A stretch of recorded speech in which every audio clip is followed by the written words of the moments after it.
Hello, everyone.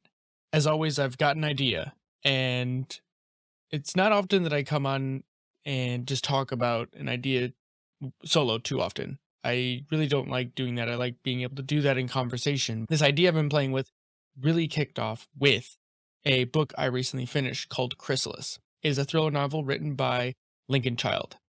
But I want to kind of back up before we get there and kind of get into spoilers of the book as what the main genesis of this is. In our society right now, we seem to be really captured by what it looks like for technology to blend more seamlessly within our lives with things like the metaverse, AR, VR, even going so far as to saying with the multiverse aspect of things. And I mean, not to mention cyberpunk, which is a new addition to this idea, but I think cyberpunk is where some of this dystopian stuff gets turned up to 13 and goes crazy off the wall. But the real core of this to me is we're kind of at this edge of technology where we don't really know where it's going to go, but we can see kind of around the corner and say, oh yeah, some of this is kind of scary.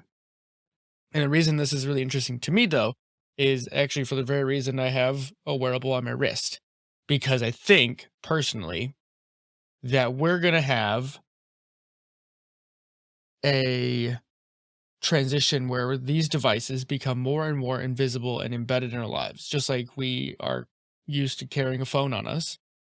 The next step, in my opinion, is going directly integrated, right? And it's going to be weird at first, and it's not going to work very well. And I'm sure many of you already right now are thinking Neuralink as a first example of this. But before we get into sci-fi territory, let me just kind of dive into the book that's set up this entire exploration for me because I think it is telling. And I'll try to avoid spoilers, but I kind of have to get into the story to talk about it. So, with that warning, if you care about spoiling it, I would caution you to continue, read or listen to the book now, and then come back. But with that, we're going to dive right in. One of the primary plot devices of this story is the coming VR and its implications or potential harms. The company behind this is a massive tech conglomerate called Chrysalis. They have a gigantic campus that allows them to push all of their subsidiaries under one gigantic roof and complex. The team is led astray by a red herring, only to discover that the real threat is a brand new medical implant that can administer medication to the patient.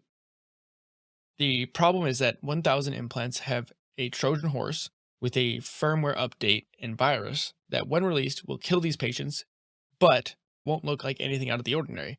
They'll look like complications, medical overdoses or extraneous circumstances that are other factors, comorbidities to be technical, and theorize the benefits of being able to add sensing internally, such as that tech is invisible to the user. This would improve overall data and recording and even make it simpler for the user to gain benefit these devices promise. But this is a cautionary tale. Every technology is only as good as the person using it. So even though devices are made with good intentions, it does not mean that another person could co-opt them for something much worse. What I've explained so far can be a bit of sci-fi here, but this is not far-fetched looking at other technologies significantly, as more and more of our tech is updated after purchase. For example, look at the newest cars like Tesla that can receive updates over the air and tune performance. Imagine some hacking group can get into the car that makes it so the car can't brake once turned on or forces autopilot to behave so that it harms the driver or another person. This would destroy the automaker's reputation and people's good faith in self-driving systems. It would hamper the progress we could have made, even knowing the risks. I'm talking about applying the same risks over the air updates to devices that can affect the human body. as humans can play with technology and updates over the air, but as soon as the devices can directly impact someone outside of individual control, it raises a lot of alarm bells. Beyond that, the implication of technology created to control others sounds like something in Orwell's 1984. All this dancing and eggshells aside, technology, to me, isn't destiny. Just because we can imagine the horror story doesn't mean it becomes that. Let's reframe our thinking again. Imagine it's the 1920s and the horse and carriage is still a common mode of transportation. How difficult would it have been to see a world where the automobile had reshaped the world?